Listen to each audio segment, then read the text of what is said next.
அவங்களுக்கு உடுத்துறதுக்கு துணி இருக்காது சார். அந்த மாதிரி சின்ன வயசுலேருந்து வறுமையில் தான் இருந்தாங்க. ஒருவேளை சாப்பாடு கஷ்டம். அவங்க நல்லா பாடுவாங்க, நல்லா இது பண்ணுவாங்க அப்படிங்கிறதுனால நாடகத்தில் சேர்த்துட்டாங்க அவங்க அம்மா. மனோரமா அம்மாட்ட வந்து அந்த பர்டிகுலர் இதை வந்து நீங்கள் சாட்சி வந்து சொல்லும்போது இந்த மாதிரி மாற்றி சொல்லணும்னு சொன்னாங்க. நாகேஷ் ஃபேமிலிக்கு சாதகமாக. ஆமாம், அந்த அம்மாவும் சரின்னு சொல்லிட்டு கோர்ட்டில் போன உடனே அந்த புக்கு ஒன்று கொடுப்பாங்க இல்லையா, அப்போ சத்திய சோதனை. இந்த அம்மா வந்து இந்த கிராமத்தில் வளர்ந்ததுனால சத்தியத்துக்கு கட்டுப்பட்டவங்க படணும் அப்படிங்கிற ஒரு மென்டாலிட்டி வந்துடுது. சில பெரிய நடிகர்கள் வந்து மனோரமாவை போடாத, நாகேஷை மட்டும் போடுங்கன்னு. ஏன்னா அப்போ ஹிட் வந்து நாகேஷ் தான். அதில் அந்த அம்மாவுக்கு ரொம்ப விரெக்ஸ்ட் ஆகி டிப்ரெஷனுக்கு வந்தது. திருமலை தென்குமரியில் வந்து பாட்டி வேஷம், இந்த மொட்டை பாட்டி வேஷம் வந்து மனோரமா அம்மா தான் போடுறதா இருந்தது. மொட்டை பாட்டி அது என் புருஷன் உயிரோடு இருக்கான், இப்போ போய் நான் போய் பண்ணினா கஷ்டமாக இருக்குது, அண்ணங்கிட்ட போய் நான் எப்படி போய் முடியாதுன்னு சொல்லிட்டு அழுதுருக்காங்க. அவங்க அரசியலில் வரவே இல்லை சார். ஜெயலலிதா அம்மா அவங்கள கூப்பிட்டு நீங்கள் வந்து மேடையில் இதுக்கு வந்து சப்போர்ட் பண்ணி பேசுங்கன்னு சொன்னாங்க. அவங்க பேசின உடனே ரஜினிகாந்தை பற்றி பேசினாங்க. எங்கள் அப்பா காட்டமாக ஏதோ திருப்பி பேசினாங்க. அதுக்கப்புறம் வந்து 2 பேரும் போய் பேசி சமாதானம் அழிந்தாங்க.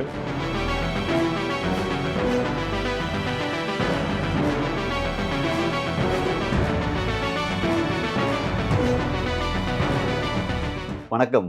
வணக்கம் சார். சார், நீங்கள் வந்துட்டு ஆச்சி மனோரமாவோட ரொம்ப நெருக்கமாக பழகியிருக்கீங்க. சின்ன வயசில் அவங்க வீட்டிலலாம் கூட விளையாடி இருக்கேன் அப்படின்னு சொல்லி. ஆச்சி மனோரமாவை பற்றி பல விஷயம் உங்களுக்கு தெரிஞ்சிருக்கும்.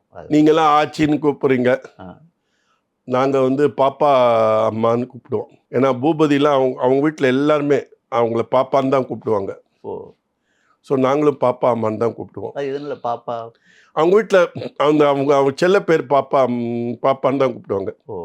பாப்பான்னு கூப்பிட்டா உடனே இதுன்னு. எங்கள் அப்பாவும் சமயத்தில் அவங்களுக்கு பாப்பான்னு கூப்பிடுவாங்க.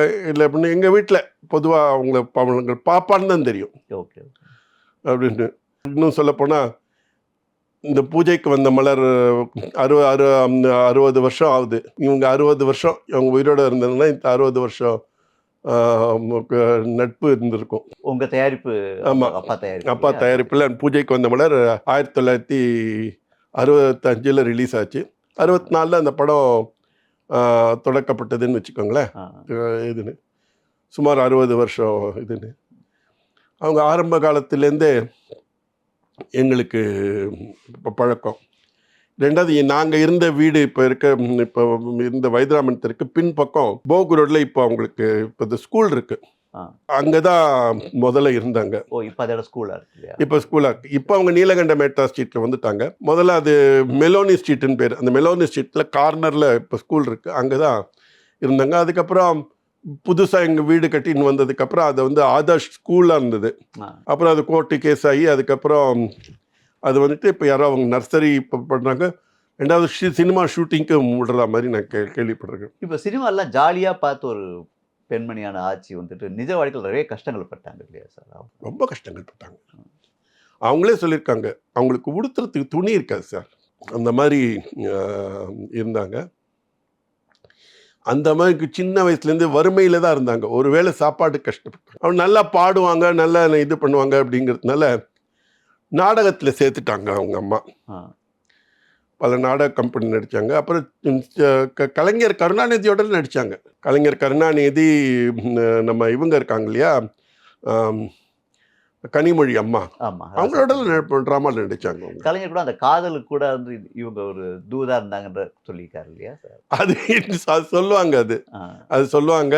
இவங்க தான் வந்து அந்த கல்யாணத்தையே பண்ணி வச்சதாக ஒரு ராசாத்தி அம்மாள் பண்ணி வச்சதாக ஒரு பேச்சு இருந்தது. இவரை வந்து இந்த அம்மா வந்து வீரையான்னு எங்களுக்கு தெரிஞ்ச ஒரு நண்பர் இருந்தார். அவர் செட்டிநாட்டுக்காரர். அவர் வந்து அவர் தான் வந்து அவர் அழைச்சிட்டு வந்து கண்ணதாசன்கிட்ட இன்ட்ரடியூஸ் பண்ணி இந்த மாதிரி இந்த நாடக நடிகை நீங்கள் படத்தில் இது பண்ணுன்னு சொல்லிட்டு தான் அந்த ஏதோ ஒரு படத்தில் சேர்த்தாங்க. அதுக்கப்புறம் மாடர்ன் தேட்டர்ஸில் கொஞ்சம் குமரியில் நடிக்க வந்தாங்க. பட் அவர் வீரையா தான் கம்ப்ளீட்டாக அவர் இந்த அம்மாவுக்கு ஒரு பெரிய சப்போர்ட்டாக இருந்தது. இப்போ கூட அவங்க ஒய்ஃப் இல்லை, சுகுணா அம்மா உயிரோட இல்லை, அவங்க சிஸ்டர்லாம் இருக்காங்க. அவங்க திருமண வாழ்க்கையும் மிகப்பெரிய தோல்வி இல்லையா சார் மனோரமா? ஆமாம் சார். அவர் வந்து ராமநாதன் ஒரு நாடக நடிகர். அவர் வந்து அவங்க அம்மா விருப்பம் இல்லாமல் தான் கல்யாணம் பண்ணிட்டாங்க. பண்ணிட்ட உடனே இவர் தாலி கட்டிட்டு இவரோட வாழ்ந்துட்டு நடு ரோட்டில் விட்டுட்டு போயிட்டார். விட்டுட்டு போயிட்டு அதுக்கப்புறம் இந்த அம்மா ரொம்ப கஷ்டப்பட்டு, அவங்க அம்மா பெரிய சப்போர்ட்டிவ், ராமாமிர்தம் அம்மா மாதிரி ஒரு சப்போர்ட்டிவான ஆளை பார்க்கவே முடியாது. ரொம்ப நல்ல மனுஷங்க. அதாவது எனக்கு அம்மா போட்டிருக்கு, எங்கள் அம்மாவுக்கு அம்மா போட்டிருக்கு. நாங்கள் 2 பேரும் எங்களை கார் ஷெட்டில் போட்டுக்கணும். எனக்கும் பொட்டு துணி இல்லை, அந்த அம்மாவுக்கும் எங்கள் அம்மாவுக்கும் அவங்க அந்த ஒரு சின்ன துணி போட முடியாது, ஏன்னா அந்த கொப்பளம் ஜாஸ்தியாக இருக்கும்னு. டெய்லி காலம்பரை வருவாங்க, ஒரு கட்டு வேப்பல் எடுத்துட்டு மகமாயி நீ இறங்குன்னு எங்கள் 2 பேருக்கும். அது வந்து இந்த உங்களுக்கு தெரியும், இந்த அம்மா போட்டுன்னா அப்படியே குத்தி உடம்பெல்லாம் ஒரு மாதிரி ரணமாக இருக்கும். அது மகமாயி நீ சின்ன பையன், அவன் ஏதாவது தப்பு பண்ண சொல்லிடு, நான் உனக்கு நிவர்த்தி பண்ண சொல்கிறேன்னு சொல்லிட்டு வேண்டிட்டு அப்படியே இது பண்ணுவாங்க. ஒரு சின்ன ஒரு கப்பு வச்சுருப்பாங்க சார், இப்போ அதில் போடுவாங்க, போட்டோன்னா அது எல்லோவாகிடும். அந்த மாதிரி அவங்களுக்கு வந்து கடவுள் பக்தி ஜாஸ்தி, ஒருத்தருக்கு ஹெல்ப் பண்ணணுங்கிற இது எனக்கு ரொம்ப, அவங்களை ரொம்ப பிடிக்கும். இல்லை ஒரு சின்ன இது ஒன்று, வா தம்பி சாப்பிடு அப்படின்னு ரொம்ப இதுவாக பழகுவாங்க ராமாமிர்தம். இவங்க ஷூட்டிங் போயிடுவாங்க. ஷூட்டிங் இல்லாத சமயத்தில் நான் அப்புறம் கலைவாணின்னு அவங்களுக்கு அக்கா மகன் ஒருத்தருந்தாங்க, கலைவாணி, அப்புறம் சுப்பையான்னு ஒரு பையன் ஒருத்தர் இருப்பான். இவங்களோடலாம் நாங்கள் வந்து கேரம் போர்டு விளையாடுவோம். என் சிஸ்டர் முக்தா மாயா இவங்களோடலாம் கேரம் போர்டு விளையாடிட்டு இருப்போம். இப்படி அவங்க ஜாலியாக இருப்பாங்க. பூபதி வருவார். பூபதி அப்போ கேத்தி ஸ்கூலில் படிச்சிருந்தான். அவன் லீவுக்கு வருவான். வரும்போதெல்லாம் நாங்கள் பழகுவோம். நாயல் வச்சுருந்தாங்க, இதெல்லாம் வச்சுருந்தாங்க.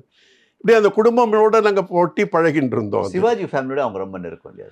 சிவாஜி ஃபேமிலிக்கு அவங்க மேலே ரொம்ப நெருக்கம். எங்கள் ஃபேமிலி எவ்வளோ நெருக்கமோ அதுக்கு மேலே அவங்க அந்த ஃபேமிலியோட நெருக்கம். பட் அவர் சிவாஜியோட அவங்க சிவாஜியில் என்னென்னா அந்த பெண்களோட தான் அவங்களுக்கு ஜாஸ்தி பண்ணுங்க. பசங்க எல்லாம் வந்து எல்லாம் இதில் படிக்க ஆரம்பிச்சிட்டாங்க, பெங்களூரில் தான் படிச்சிருந்தாங்க.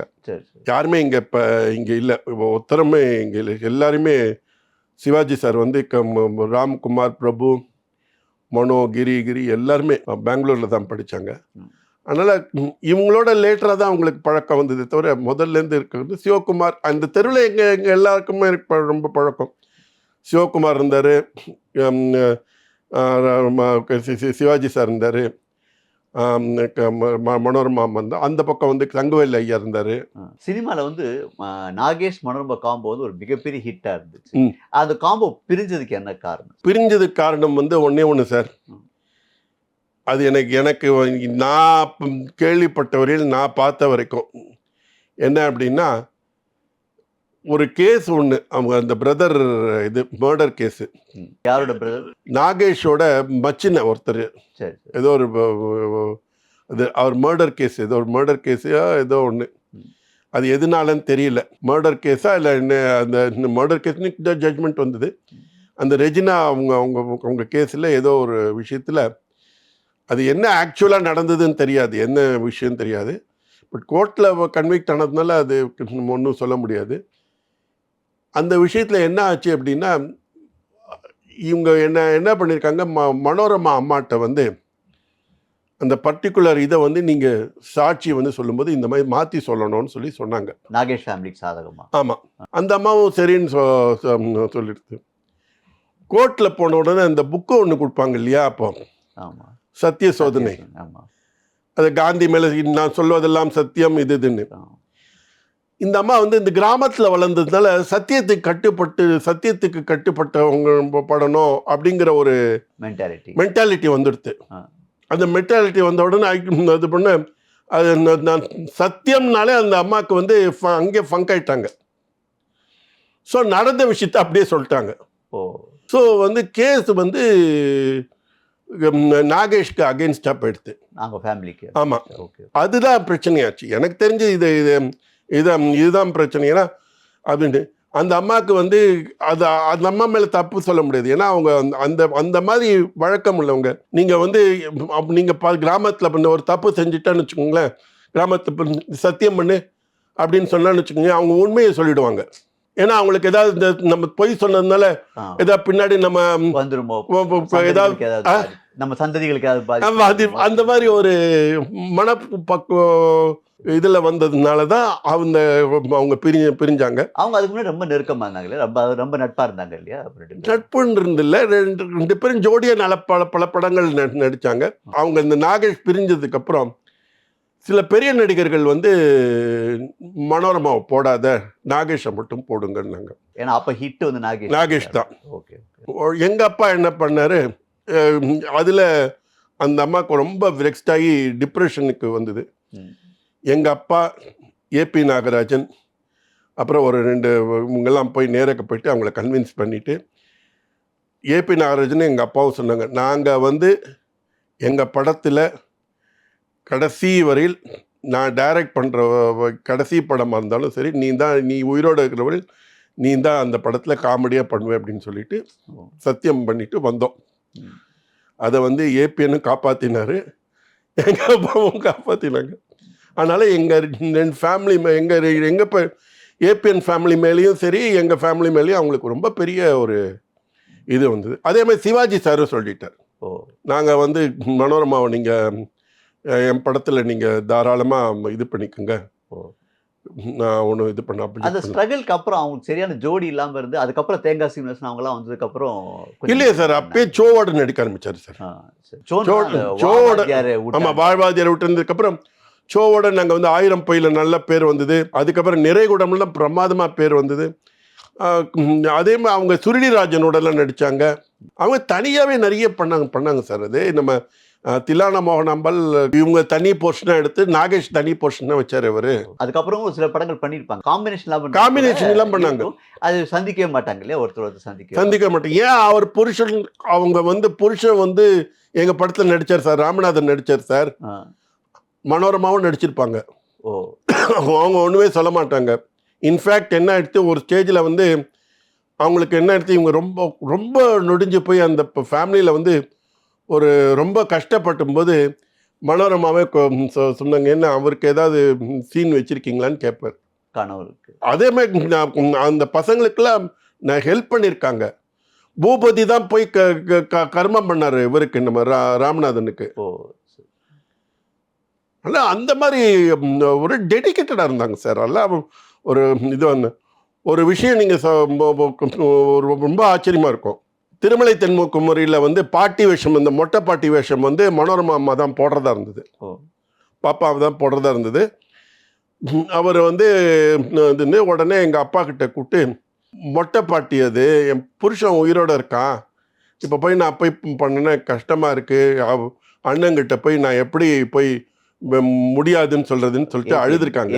ஆமாம், கட்டி இது பண்ணிருக்காங்க. அப்புறம் அப்பா வந்து நாங்களும் ஏபிஎன் ஃபேமிலிங்கிறது வந்து 50லேருந்தே பழக்கம் சார் இது. ஏன்னா எங்கள் முதலாளி தான் அவருக்கும் முதலாளி, எம்ஏவி பிக்சர்ஸ் முதலாளி தான் அவங்களுக்கும் முதலாளி. மாடர்ன் தேட்டர்ஸில் அவர் அசிஸ்டன்ட் கேமராமேனாக ஆரம்பித்த இதுனால பழக்கம் ஜாஸ்தி அவங்கள அந்த குடும்பத்தோட. அதனால் எங்கள் அப்பா வந்து ஏபிஎன்கிட்ட வந்து இந்த மாதிரி ஃபீல் பண்ணுறாங்க, அந்த மாதிரி இருக்குன்னு உடனே ஏபிஎன் கூப்பிட்டு, நீ இது எங்கிட்ட நீ சொல்லியிருக்க வேண்டாம்ல, சீனுக்கிட்ட சொல்லணும், நான் அப்போ யார், நான் என்னை வந்து வேறுபடுத்திட்டே நீனு அப்படின்னு சொல்லி அவர் இது பண்ணி சரின்னு சொல்லிட்டு அந்த ரோலை காந்திமதி பண்ண சொல்லி, அந்த திருமலை தென்குமரியில் காந்திமதி பண்ணாங்க அந்த ரோலு. இவங்களுக்கு இதுக்குன்னு சொல்லிட்டு ஒரு புது ரோலில் வந்து மனோரமாவும் சுருளிராஜன் காமெடி ஒரு ரோலை வச்சு திருமலை தென்குமரி படத்தை பண்ணாங்க. ஸோ அந்த அளவுக்கு ஒரு அந்யோன்யம் இருந்தது எங்கள் இதில். நீ ஏன் அவங்க ஏபிஎன் கேட்டது, அது நீ சீனுக்கிட்ட சொல்கிறது வந்து நீ ஏன் எங்கிட்ட சொல்லாமே, நீ எப்படி என்ன வந்து ஒரு அந்நியனா பார்த்தேன்னு சண்டைக்கு போட்டு அதையும் சொல்லிட்டு வந்து இவ நாகேஷ்காக ஒரு காலத்துல இவங்கள ஒதுக்கினா கூட நாகேஷும் அதிக படங்கள் இவங்க 1000 படம் பண்ணிட்டாங்க இல்லையா இவங்க. இவங்க வந்து நிறைய படங்கள்ல நடிச்சாங்க, நிறைய ரோல் பண்ணாங்க, ஒவ்வொரு ஸ்டேஜ்லயும் நிறைய படங்கள் பண்ணாங்க. அதுக்கப்புறம் அவங்க திரும்ப ஃப்ரெண்ட்லி ஆனாங்களா நாகேஷும் மனோரமாவும் உங்களுக்கு தெரியும்? அல்ல அந்த படம் ஒன்றும் ஃப்ரெண்ட்லியா வரத்துக்கு ஒண்ணுமே இல்லை. அந்த இது ஒன்று அதுதான் அந்தந்த இதோட போச்சு. இப்ப அப்பாவோட எந்த அளவுக்கு அவங்க மரியாதை வச்சிருந்தாங்க? நீங்க சொன்னீங்க அப்பா கடைசி வரைக்குமே மனோரமா இல்லாம படம் பண்ணது இல்ல. ஆமா, கடைசி எங்க அப்பா டைரக்ட் பண்ண படம் பிரம்மச்சாரி, அதுல மனோரமா நடிச்சாங்க. அது வந்து 92ல பண்ணாரு, அதுல நடிச்சிருந்தாங்க. அதாவது என்னன்னா எல்லாத்துலேயுமே அவங்க இது பண்ணுவாங்க. எல்லா எங்கள் வீட்டு ஃபேமிலி ஃபங்க்ஷனுக்கு வருவாங்க, அவங்க வீட்டு ஃபேமிலி ஃபங்க்ஷன் பண்ணுவாங்க. ஏதாவது பிரச்சனைகள்னால் வந்து நேரக்க வந்து பேசுவாங்க. எங்கள் அம்மாலாம் வந்து ஏதாவது டிஷ்ஷஸ் வேணும்னா உடனே ராமாமிர்தம் அம்மாவுக்கு ஃபோன் பண்ணால் அது கரெக்டாக சொல்லுவாங்க.